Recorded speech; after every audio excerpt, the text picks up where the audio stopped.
Welcome to the world of CDR Beer Lab, the fast and easy-to-use analysis system designed for breweries of all sizes.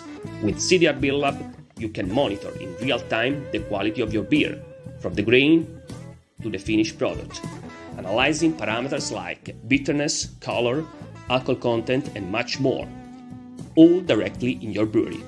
No more waiting for lab results.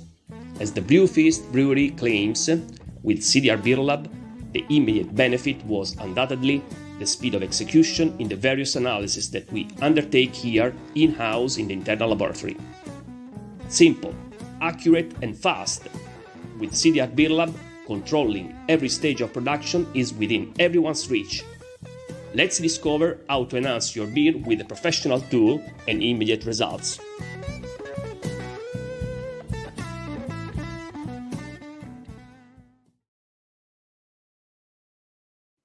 All right. Good morning, good evening, good afternoon, wherever you are in the world. Thank you so much for giving me some of your amazing time today. My name's Tim. My name's Tim. I own the Brand Weaver Agency, which is a branding strategy, consultancy, and design agency for brewery owners. We're just going to give this a couple of minutes. We're going to let people feed in here, and then we're really going to get stuck into this presentation, all about why a shiny new logo is not enough to save your brewery. Whilst we wait for people to get in, let's make sure you've got your water, your coffee, your teas, your beers, whatever time it is, whatever suitable beverage you need. I can see the chat's kicking off already, so this is fantastic. If you're watching, if you're listening, pop a little comment in here. Let's find out where you're coming from, what you're drinking, and we're all going to have a good time, I promise. Or at least I'll do my best. Nice. All right, cool. We can see a couple of comments coming in now. This is great fun. Very, very cool. Okay. So it's now 2 minutes past my start time. So I say we thank CDR, the event sponsors for CDR Beer Labs, and of course ABS Commercial for sponsoring the event. Massive shout out to Andrew and the team at CBP as well for bringing my big bearded face into this event. I couldn't be more excited about this. So without further ado, let's get stuck in. So everyone, as I said, I'm Tim, owner of the Brand Weaver, and today we're going to talk about why a shiny new logo is really not enough to save your brewery. Sounds a little bit controversial from a brand designer, but we're going to get into it. And so this goes out to all of you people that, if you're one of thousands of breweries who are kind of, you're just doing okay. You wish there was a little bit more that you could be doing. You want to grow that little bit more. You want to engage with more people. You want more people in the tap room. Or on the other hand, the things are actually doing less than okay. And you're going, we need to do something to save this brewery. And I've been told that if we do a new logo, everyone's going to love it. They're going to be like knocking down the door. Let me throw you a lifeline, people. A brand new logo isn't going to fix it. It just won't do it. Okay. A logo has never gone and increased online sales. A logo has never increased brewery membership. A logo has never increased, buyers and distribution channels. It might be an element of it, but goodness gracious me, it's not the be all and end all. But my friends, do not panic, because I'm going to show you what will from a branding perspective. Now, I'm not here to talk about sales. I'm not talking about efficiencies within the brew house. But what I am talking about, and can talk very confidently about, is how to optimize your brand to pull those sales in and increase awareness, loyalty, and community around your brand.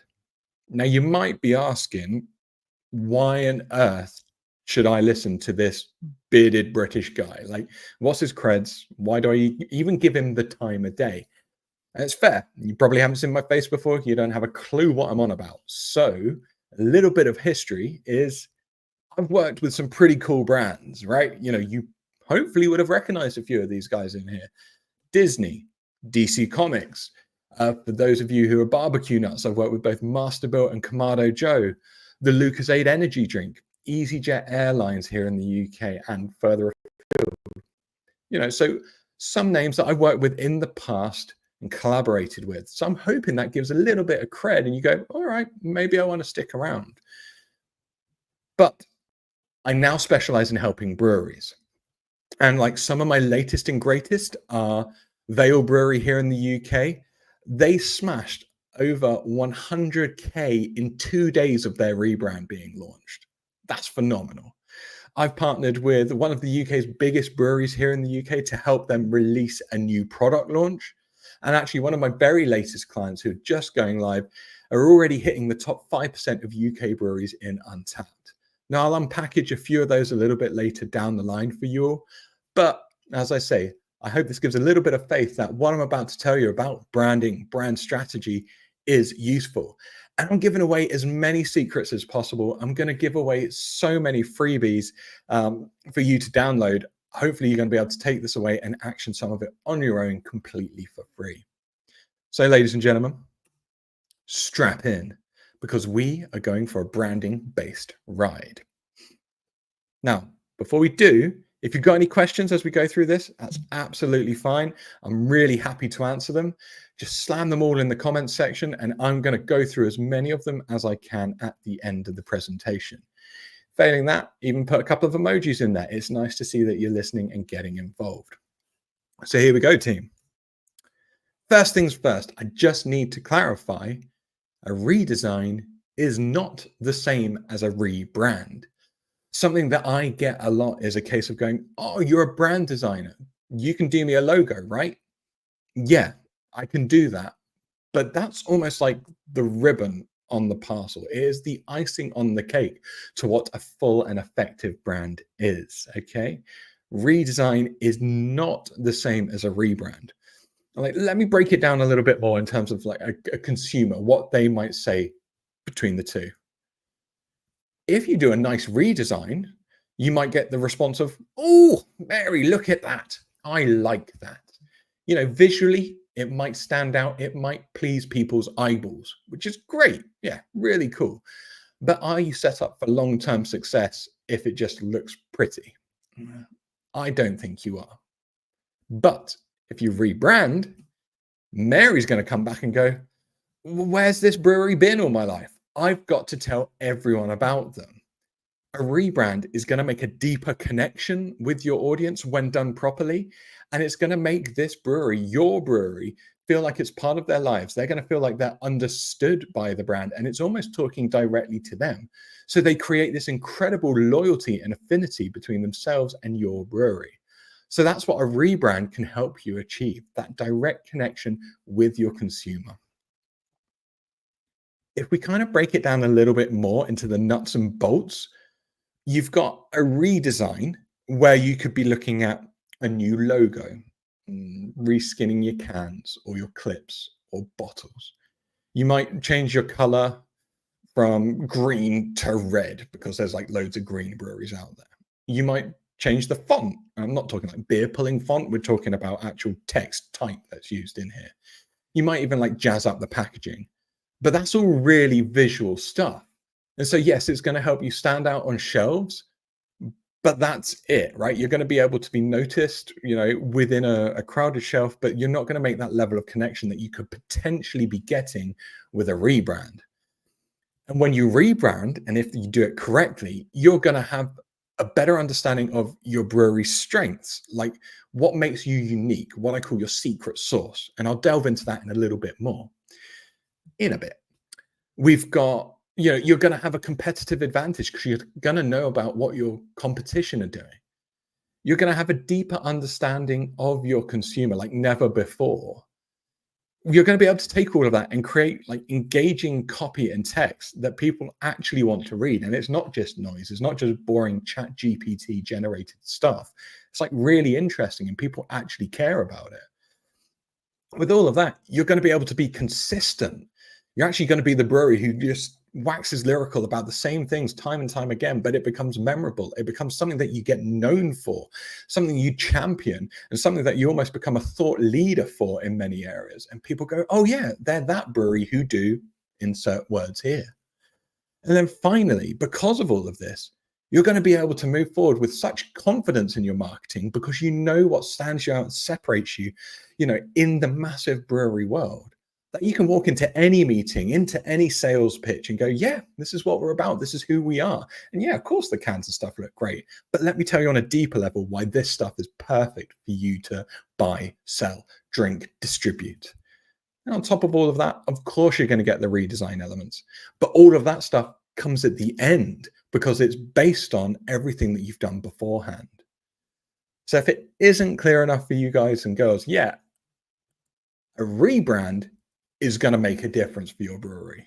A shiny logo or a simple redesign is not going to be that saving grace for you. But rebrand, that is the drum that I'm banging. That's what's going to make a difference because I've seen it happen time and time again with the people that I work with. So you might be sat there going, yeah, well, that's all well and good. Like, okay, I'm going to rebrand, Tim. What does that mean? What on earth am I going to do? Like, where do I start? I'm super busy as it stands. Well, let me give you some pointers. In fact, let me give you 5 things to remember when you rebrand your brewery, okay? Now, this is where you really want to pay attention. This is where I've got a load of QR codes. So you want to have your phone ready. You want to be able to scan those. It's going to take you off to a load of free downloads and all this lovely stuff. If you're ready, I'm going to take a quick swig of water and we'll begin.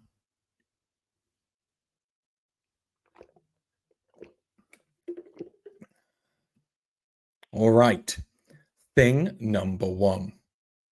You've got to work out what are your secret ingredients.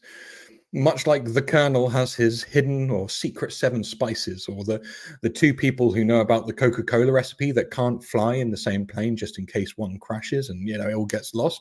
You need to have your secret ingredients, right? And this cannot be, and I cannot stress this enough. Now you have a quality product, quality ingredients, create a community around your brewery, or have an authentic experience. Because if you're saying any number of those things, or even just one of them, you sound the same as 95% of the breweries out there.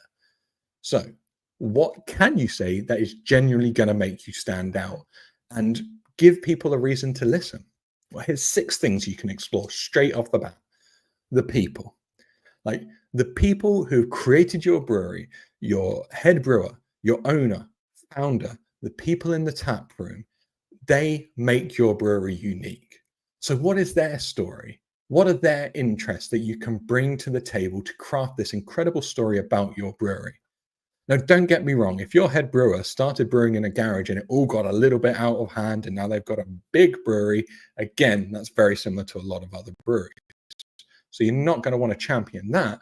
But if they've got a passion for hardcore metal music, or they used to be, I don't know, a member of Congress, or they love cycling, or they've been inspired by, I don't know, abstract art, these are little nuggets that you can take and build into a brand to make it something unique and engaging. You've then got what I call brand authority. And brand authority can be seen as like a medal that your competitors cannot easily take from you. So that might be an award that you've won.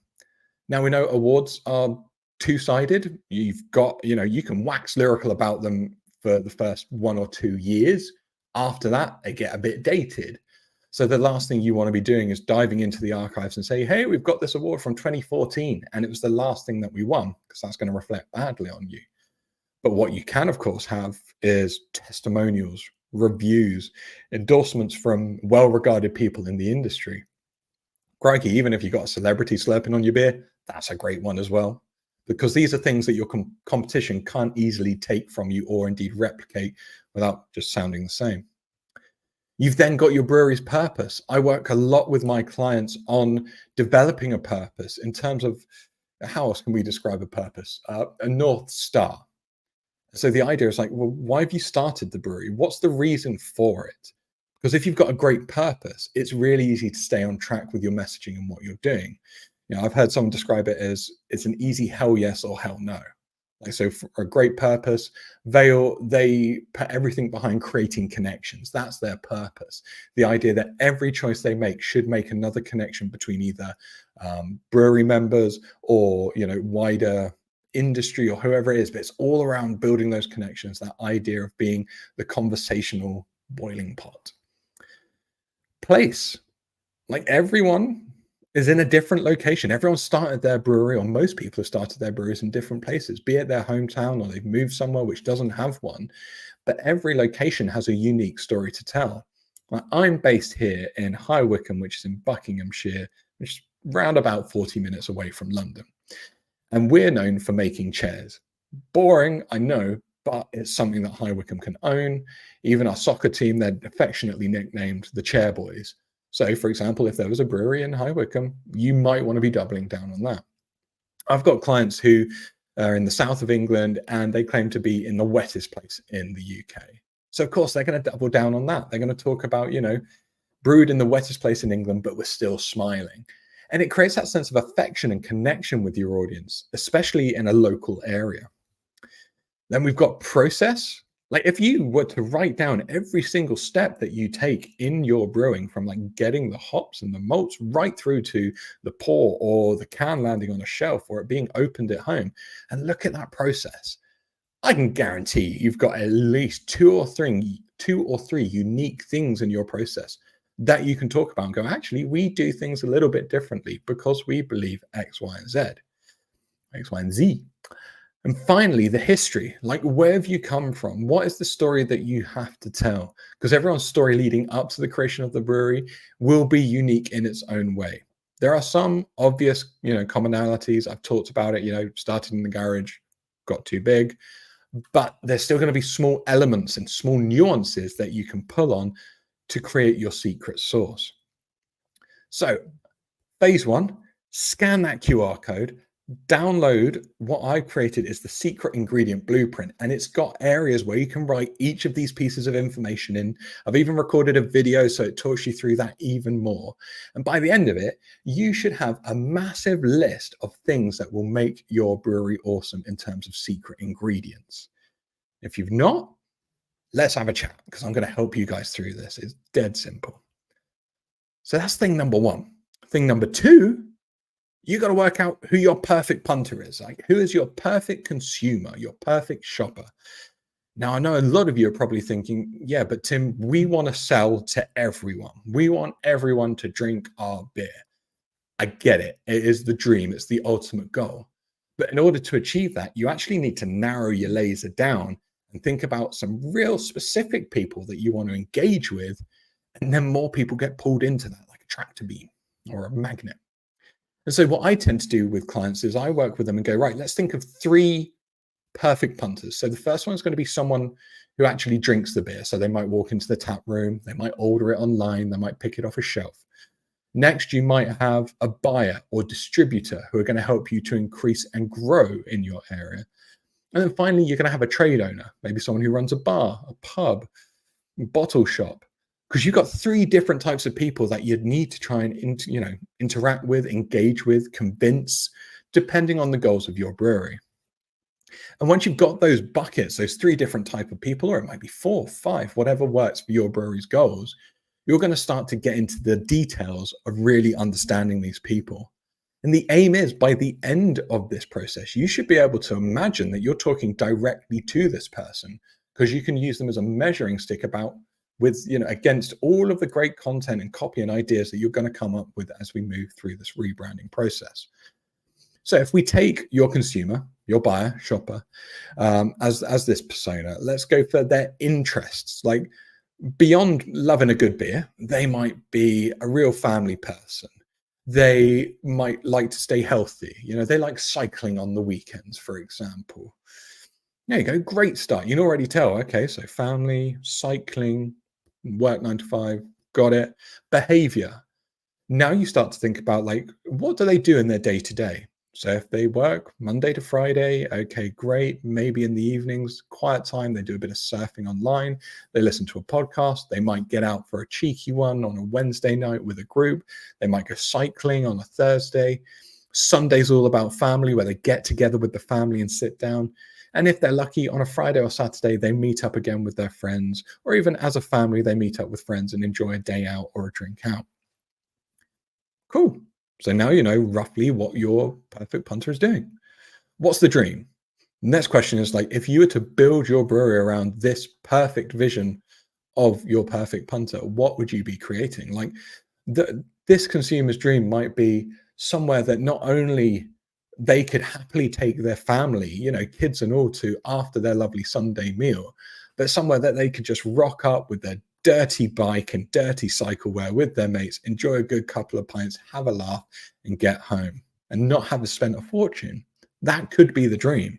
And you start to go, well, how much of that can I actually make a reality for this consumer? Blockers, like common blockers, things that might actually stop your punter from buying from you, could be price, location, availability, or even awareness. Like those are really common blockers. But there might be some more specific things that you go, actually, yeah, this kind of person isn't buying from us right now because of X. Once you know the blockers, you can address the blockers and overcome them. We can look at demographics. So like, what age is this perfect consumer? Like, where do they work? How are they educated? What level of education do they have? Because this is all really important when you think about the language that you can use and what you can talk about to engage with them. And then finally, wants and needs. Like this is an expansion on the dream. Like, okay, so they want family friendly, they want good value, they want accessible. They need them to, they need the brewery to understand what it's like having a young family. They need a brewery who can provide a wide range of beers, because I love to sample a few. They're the ticker persona that you may have heard of. So again, giving you a QR code here. This is another template where you can download 2 PDFs that talk you through kind of getting your wider ideas and then narrowing that down into a core set of personas. As I say, I suggest aiming for 3, because then you've got what you're awesome at, but also what your consumers are and who you're trying to target. Third and final piece, well, not final. I said I'm going to give you 5 pointers. The third piece is knowing your enemy, as inspired by this wonderful villain-esque guy that I've included in here.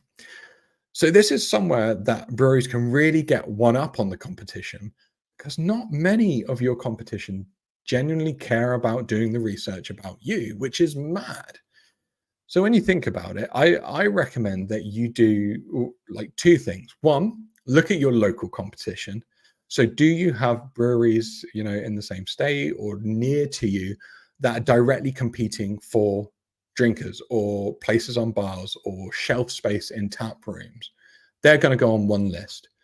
But then if you've got ambitions to grow and, really achieve, then you're going to want to be looking at more the kind of aspirational breweries that you want to be like, because you're not going to compete with them now, but you can definitely look at what they're doing and go, oh, that's really cool. Yeah, I can see what they're doing there. I'm going to take that. I'm going to use that in my own branding just to help level me up. And so when I finally do get to that point, I'm one step ahead because I've been doing this for a long time. So once you've written the list of competitors that you want to be looking at, there's a few things that you can review and research that's going to help you to craft your own brand. So the first one is the story. Like we said, when we were looking at your own strengths, what's the origin story? What do they talk about? Is it, again, head brewer, started in the garage, got out of hand, got a nice big brewery? Or is it something which is genuinely interesting and exciting? Who knows? But you're going to find it. If you're not going to find it, then they're avoiding telling a story altogether. And you've got a one-up because you've actually got a story to tell. This is what you're working on. Next thing is look and feel, right? We can look at the visuals here. This is important because you need to stand out. So if, the majority of your competition are just as vibrant as a box of crayons and they're all going for the wild, illustrative skulls, flames, monkeys in spacesuits, then you can go, cool. Well, actually, we need to do something completely different here. Maybe we are the brewery that focuses in on one color, or we go monochromatic, or we have such a solid theme that when everyone else is shouting for attention on this tap, on these shelves, like ours is just this really solid, confident brand, which people look at and go, oh, hey, I recognize that, because it's really easy, because it stands out, because it's not shouting at me. It's ironic that we've got to this point in brewery branding. But actually, standing out is now more about doing less in many cases with your design than instead of doing more. Marketing. Get online, and see where your competition is. So are they active on Instagram, Facebook, TikTok? What are they doing on the website? Are they creating regular blog posts? And then look at where they have the most followers. Go even deeper, look at their posts, see what's getting the most likes, the most engagement, make a note of all of those, because that becomes great content that you can be inspired by and create something similar and know it's got a better chance of working. It also means you can sidestep the stuff that isn't working and leave that to one side. But beyond the social stuff, you want to be looking at, are they doing any print marketing? Like, are there any posters up? Do they feature in any kind of like brochures, any flyers left anywhere? Things like print is really hard to measure the return on investment. But if you're getting a brochure and you've seen their advertising in it for like the last 6 months, one of two things is happening.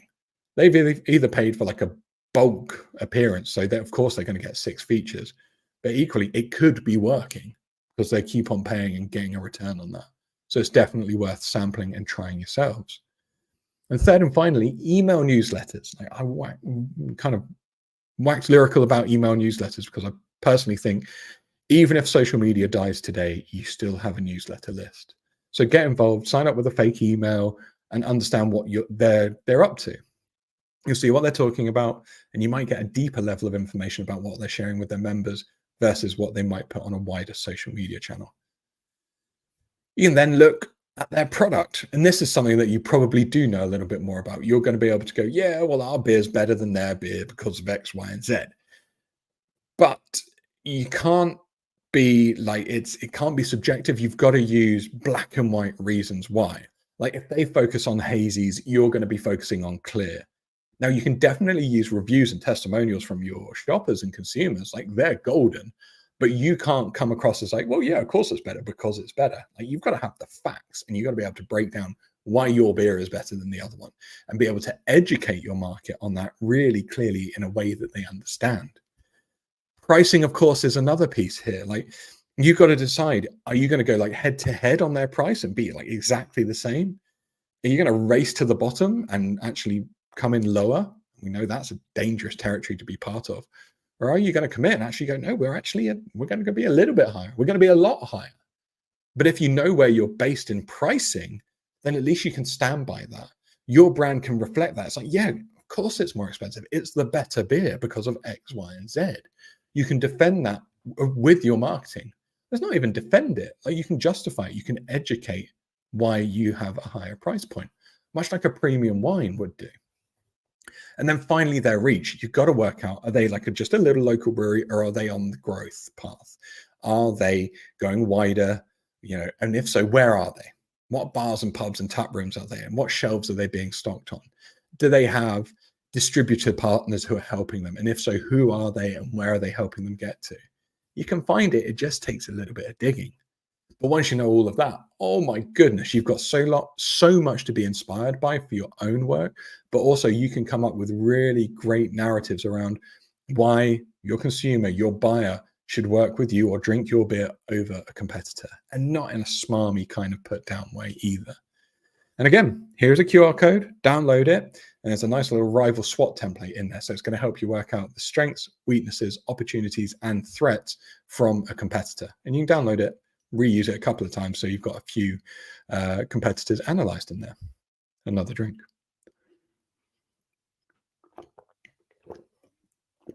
Give me a thumbs up in the comments, people, if you are still listening and loving it. Actually, just if you're listening, like if you're loving it, that's a bonus, but of course you don't have to let me know that because you might not be. Moving on though, it's time to pull it all together, right? So this, you can actually start to look at various elements of what you've done in the past. So if you think about it, we've now got your secret sauce. You've got this massive list of things that's going to make you awesome. You've understood who you're trying to market to and communicate with because you know your perfect punters inside out. And you know what makes you awesome in comparison to your competition. Now we can work that all into this magical cauldron that we've got here and create a game-changing brand. You can start with your messaging where you go, right, okay, so I've got 25 awesome things that I can wax lyrical about with my brewery. But I've got my competition up here. And maybe the competition, there's 10 of those things that sound pretty similar to what we're talking about. Well, that's not a problem. We've still got 15 amazing things we can say to our consumers to turn their ear and turn their eyes towards your brand. But then when you look at what your consumers want, actually, there's only 3 or 4 things from that list that they're really interested in. But that's great. That means you've got 4 solid things that you can say that you know you're awesome at, that your competition don't do, and that your consumer really wants. So lead with those 4 things. Now, of course, don't throw away the other 11. There's no need. Those are kind of additional things that you're going to litter throughout the customer journey, maybe on the website, on socials, which almost sweeten the deal for them as they learn more and more about your brewery. You can establish a brand core. As I say, you've got your purpose, mission, vision, values, and you're going to have a deeper understanding of your brewery after doing these kind of exercises that can help create these. You're going to be able to establish a tone of voice, which is like something that is so underrated in brewery branding. Not many breweries do this fantastically well. Like the idea of, if you've got a great tone of voice, a consumer is going to be able to go, oh, I know who that brewery is, without even having to read your brewery name in there, without even having to see your brewery's identity, the visuals, because it sounds like you. The best way to describe this is if Yoda created a brewery, you would know it was Yoda talking about his brewery from the way it's written. Yeah, the broken English. I mean, he wouldn't even have to say this is the Yoda brewery, or however he might say it. I'm not going to do the Yoda impression, but you get the idea, right? Standout language that really communicates who you are and just pulls you out of the noise. And then language is the extension of tone of voice. So like we say, you're going to avoid all these boring quality, authentic, community buzzwords and develop your own language, more like your Starbucks does with your extra grande frappe latte winky doodah, whatever it might be. You've developed a brand language that you use and confidently can leverage to explain who your brand is, why it's different, and communicate everything phenomenal that's going to engage with your consumer. Taglines, like we're not talking Nike just do it kind of territory. I'm actually of the opinion that you need a tagline for each of the personas that you've created, because what you say to a punter is very, very different to a buyer or a bar owner, because they want to know different things. And this isn't about you lying and going, well, I can tell the truth to my consumer, but I'm going to have to lie to the bar owner because it's a different thing. You're just going to go back to your brand strengths and go, okay, actually, this one appeals more to them. And so that's going to influence the line that you can create to appeal to them.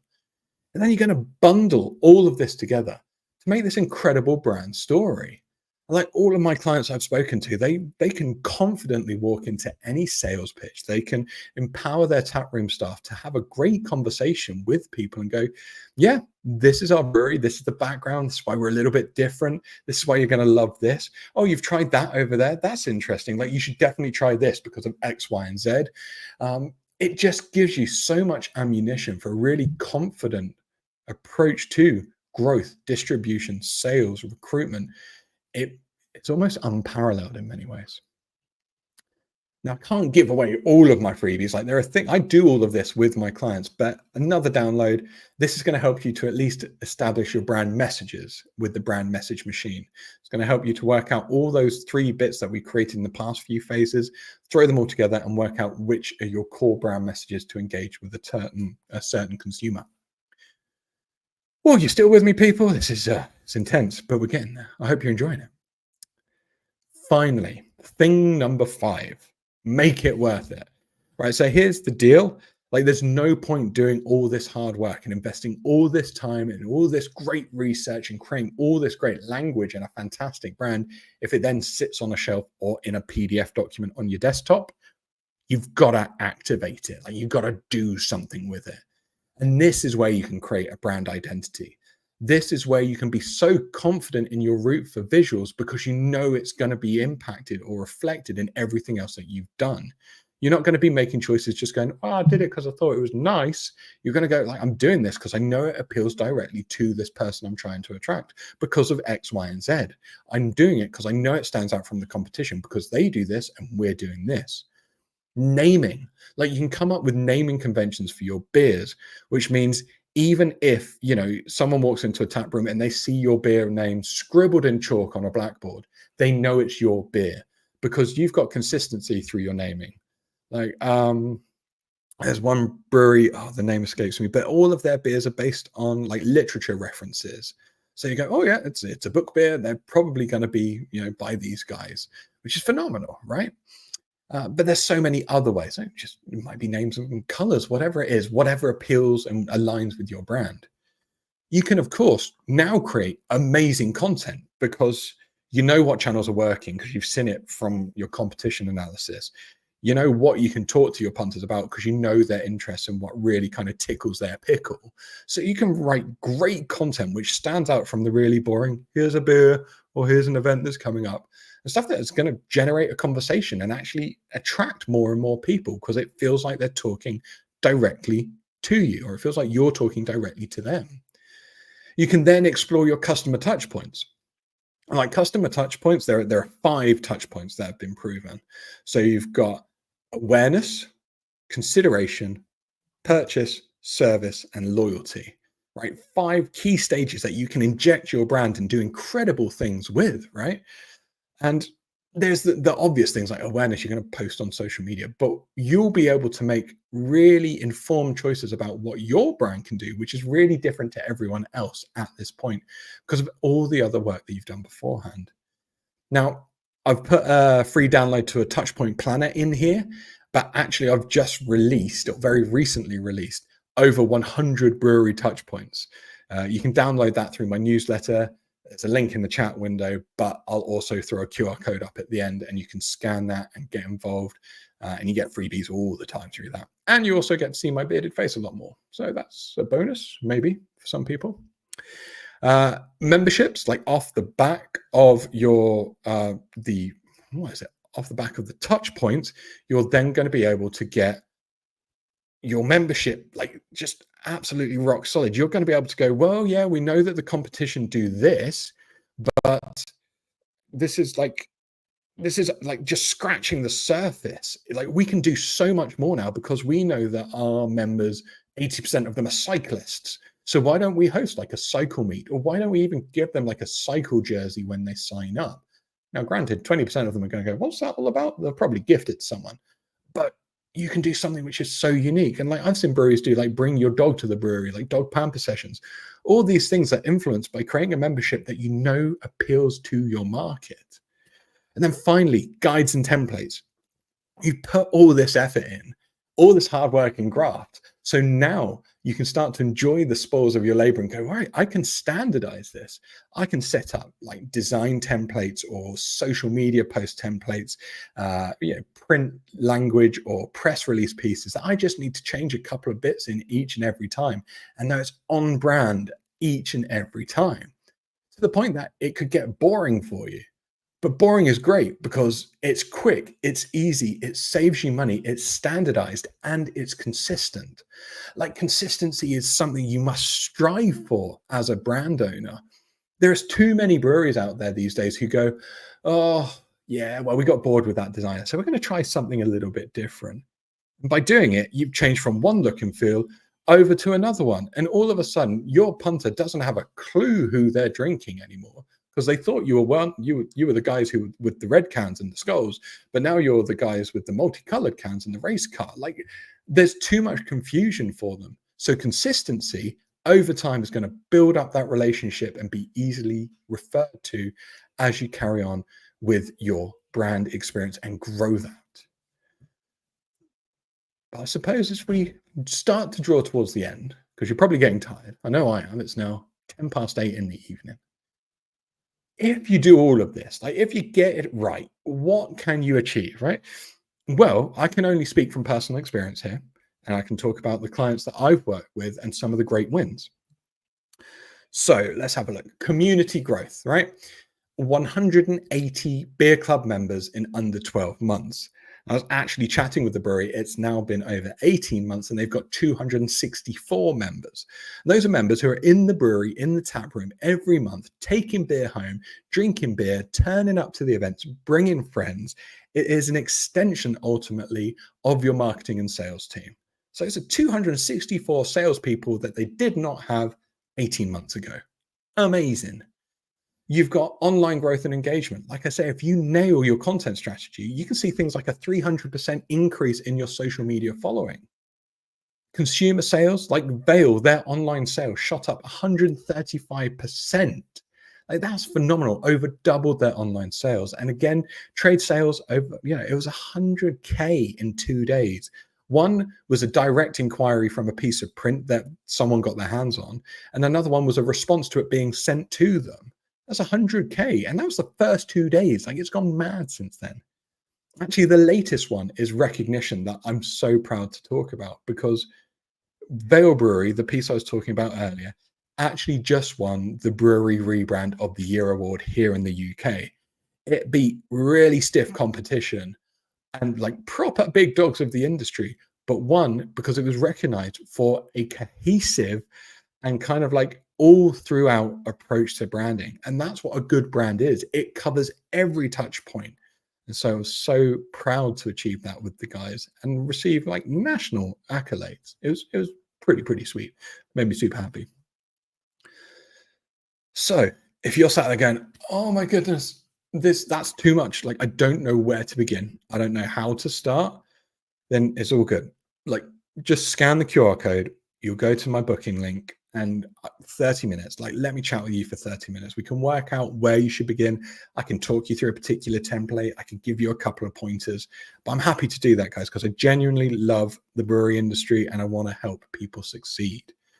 And if you remember, I also said, like, there's a load of other freebies you can get your hands on, and that's actually via my email newsletter. So scan this, and then every Friday you will receive an email newsletter in your inbox.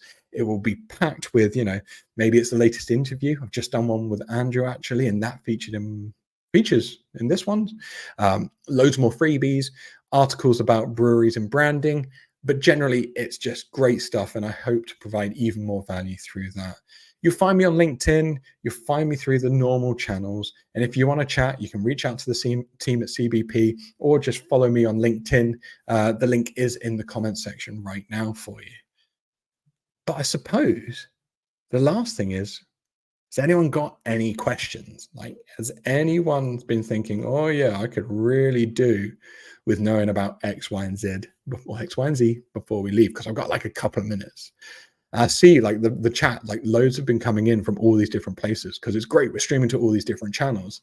So I think the best thing I can do is maybe pick like 2 or 3 of them if I've got time, and we'll go from there.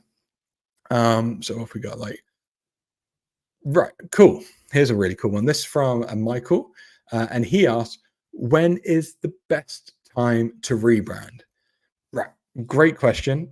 And there is no golden rule as to when you rebrand. Like there's going to be kind of red flags, but it's not one set point. Like, so for example, you might know in your gut, like, actually, this isn't great. I could do better. I'm not proud of this brand. So do something about it. Because if you're not proud, you can't walk into a sales environment and go, guys, this is the beer for you. This is what you need, because you're always going to be holding back. Or you might have recently got involved in a brewery and go, needs work. I want to do something with this. So it really reflects where we want to take this. Great opportunity to rebrand. You could be on the other end of the spectrum and actually start, on the right path to success, as it were, and go, right, we're going to brand this properly. We're going to go through this process and absolutely nail this. So we've got a really solid platform for growth as we move forward. So like I say, there's no like golden rule, but there definitely are red flags and almost a gut feeling that, things are going to be potentially off or things need looking at. Oh, okay. 1 more minute. How long does a rebrand take? Okay. I can answer that one from our perspective. A rebrand, it can vary. Of course it can vary. It depends on how much you're delivering, how much you're doing, how big the brewery is. But on average, a rebrand strategy, almost getting you up to like 0.4 of what I talked about in this presentation, tends to take 4 to 6 months for us. Now that depends on how quickly people feed back, how many people are involved in the process, but 4 to 6 months. And that's not like by the end of 6 months, then you've got everything to do something with. Like you start getting value straight off the bat because you're starting to go, oh, actually, yeah, we are pretty good at this. Or, oh, I never knew this about my competition. Or, oh, yeah, I can actually start talking to my punters in a really, really decent way now. So yeah, 4 to 6 months, but it does vary. Like the phrase "how long is a piece of string" kind of applies here, but from past experience, it's around that, everyone. So I've just ticked over the 45-minute mark, and I just want to say a massive thank you to everyone who took the time out to watch this. I really hope you enjoyed it. I hope you've been able to get your hands on some of those wonderful free downloads, but please do reach out to me. Find me on LinkedIn, just search for Tim Weaver, the brand Weaver. You'll find it in there, and I'd love to have a chat with you all. Until then, my friends, take care. Rock on.